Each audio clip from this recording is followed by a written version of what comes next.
নমস্কার। মোহনপুর অনিতা স্কুলের পক্ষ থেকে সকল ছাত্রছাত্রীদের জানাই আন্তরিক অভিনন্দন। তোমাদের উৎসাহে আমার আজকের ক্লাস দশম শ্রেণীর যুক্তরাষ্ট্রীয় ব্যবস্থা অর্থাৎ দ্বিতীয় অধ্যায় পার্ট 1। তো আমি প্রথমেই বলে দিচ্ছি, সব ভিডিওগুলির মতো এই ভিডিওতেও বলে দিচ্ছি, তোমরা অবশ্যই কলম নিয়ে বসবে এবং খাতা নিয়ে বসবে, যাতে করে আমার কথাগুলো স্পষ্টভাবে বুঝতে পারো এবং লিখে নিতে পারো খাতায়। তো আজকে দশম শ্রেণীর যুক্তরাষ্ট্রীয় ব্যবস্থার যে প্রথম ভাগ, সেটা আজকে আমি শুরু করতে যাচ্ছি। তো তোমাদের আমি আগেও বলেছি, এখনও বলছি, অবশ্যই তোমরা মনোযোগ সহকারে শুনবে, কারণ আমার বোর্ডটাতে সবগুলি লেখা স্পষ্ট দেখা না গেলেও আমি আপ্রাণ চেষ্টা করি মুখ দিয়ে সবগুলো কথা তোমাদের যাতে ভালোভাবে বোঝাতে পারি। ঠিক আছে? তাই আমার কথাগুলোকে ভালো করে লক্ষ্য রাখবে। তোমরা যদি সেই নোট বই নিয়ে পড়ে থাকো, তাহলে দেখা যাবে যে সেই নোট বইয়ের ছাপা নোটগুলোই তোমাদেরকে দিতে হবে। তাই যদি আমার কথাগুলি মনোযোগ সহকারে শুনো, তাহলে অবশ্যই তোমরা একটা ভালো ফল করতে পারবে মাধ্যমিকের পরীক্ষায়।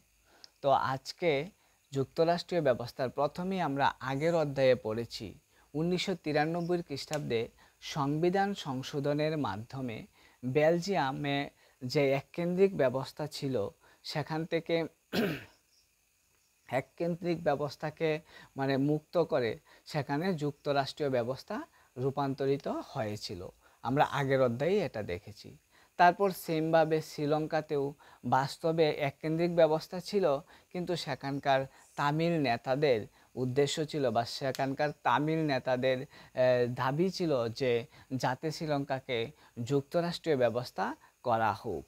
ঠিক আছে? যুক্তরাষ্ট্রীয় ব্যবস্থা যাতে করা হয়। তো আমি সেই যুক্তরাষ্ট্রীয় ব্যবস্থা, গণতান্ত্রিক রাষ্ট্র, আমাদের ভারত হলো গণতান্ত্রিক রাষ্ট্র। এবার তোমাদের নিশ্চয় প্রশ্ন জাগে গণতান্ত্রিক রাষ্ট্র কি? সেই গণতান্ত্রিক রাষ্ট্র সম্পর্কে আমি আলাদা একটা ক্লাস নিয়েছি। ওই ক্লাসটাতে তোমরা অবশ্যই দেখে নেবে গণতন্ত্র কাকে বলে, গণতান্ত্রিক রাষ্ট্র কি। এবার হলো যুক্তরাষ্ট্রীয় ব্যবস্থা বা যুক্তরাষ্ট্রীয় রাষ্ট্রীয় ব্যবস্থা বা যুক্তরাষ্ট্র বলতে কি বুঝো? তো নিশ্চয়ই প্রথমে তোমাদের মনে প্রশ্ন জাগবে যে যুক্তরাষ্ট্রীয় ব্যবস্থা কি বা যুক্তরাষ্ট্র কি।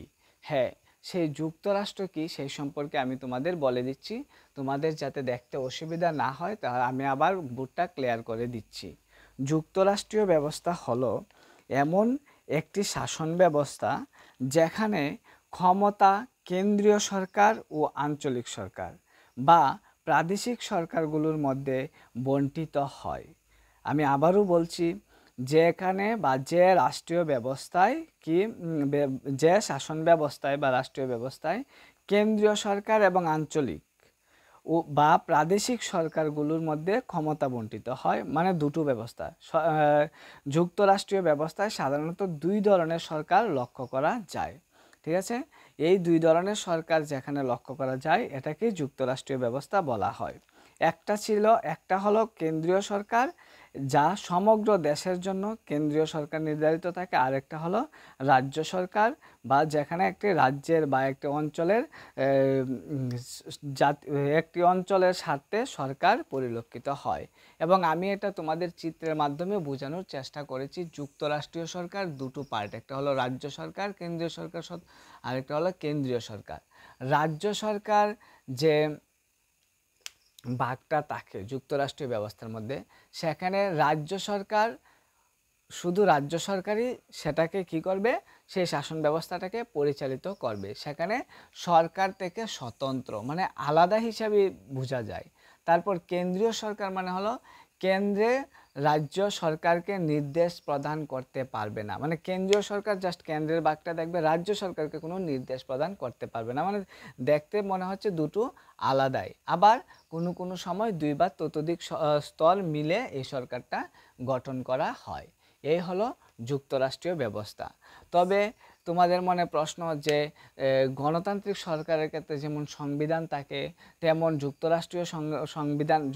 যুক্তরাষ্ট্রীয় সরকারের ক্ষেত্রে সংবিধান থাকে কিনা? হ্যাঁ, নিশ্চয়ই যুক্তরাষ্ট্রীয় সরকারের ক্ষেত্রেও সংবিধান দ্বারা স্বীকৃত, অর্থাৎ সরকারের প্রতিটি স্তরই কিন্তু সংবিধান দ্বারা স্বীকৃত প্রদান, অর্থাৎ দুটো স্তরই সংবিধানের স্বীকৃতি দেওয়া আছে। ঠিক আছে, তো তোমাদের যুক্তরাষ্ট্রীয় ব্যবস্থা সম্পর্কে আমি বললাম।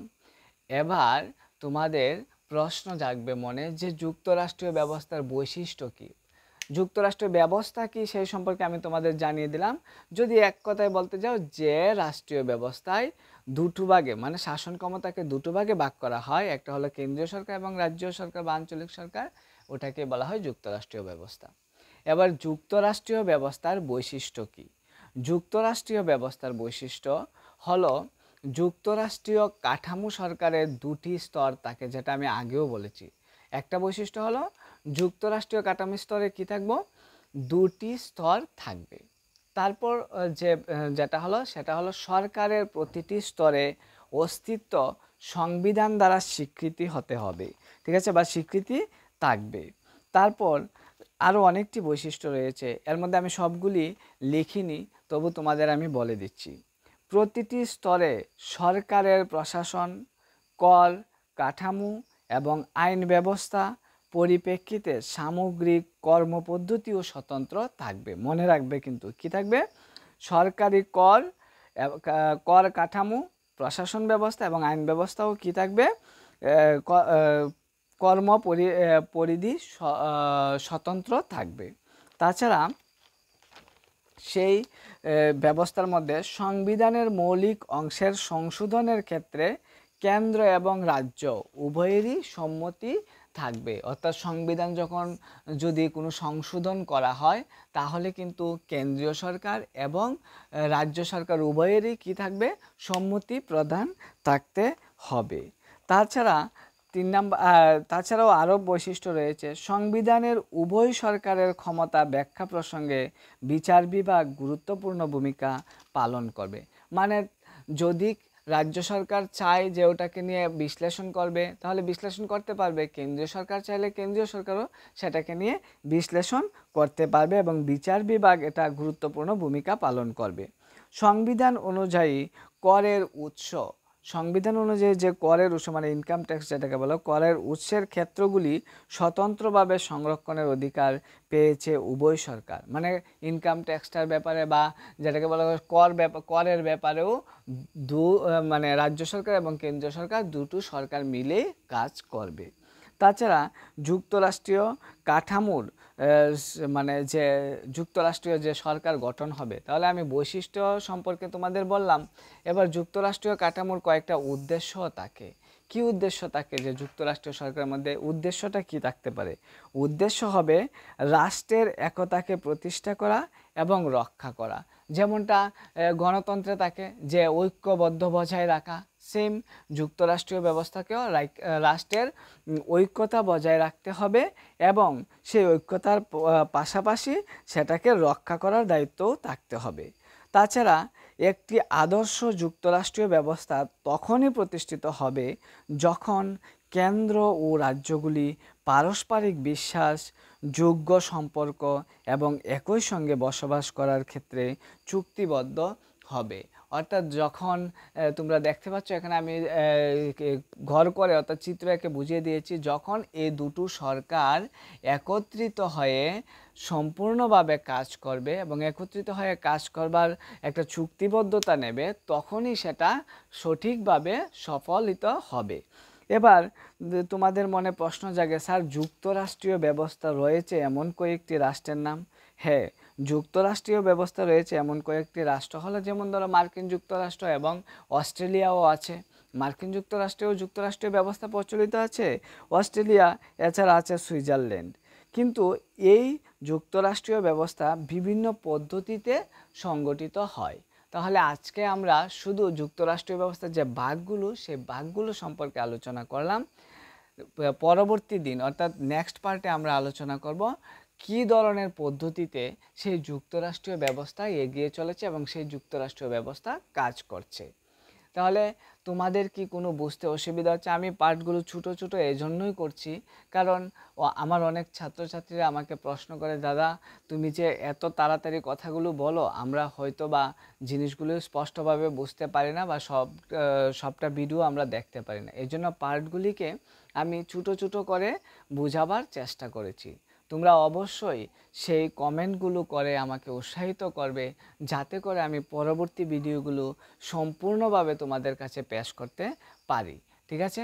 তো আজকের ক্লাসটা কেমন হলো তোমরা অবশ্যই জানাবে, কারণ তোমরা জানালেই আমি পরবর্তী ক্লাসগুলিকে পরিবর্তন করতে পারবো। ধন্যবাদ, সবাই ভালো থাকবে।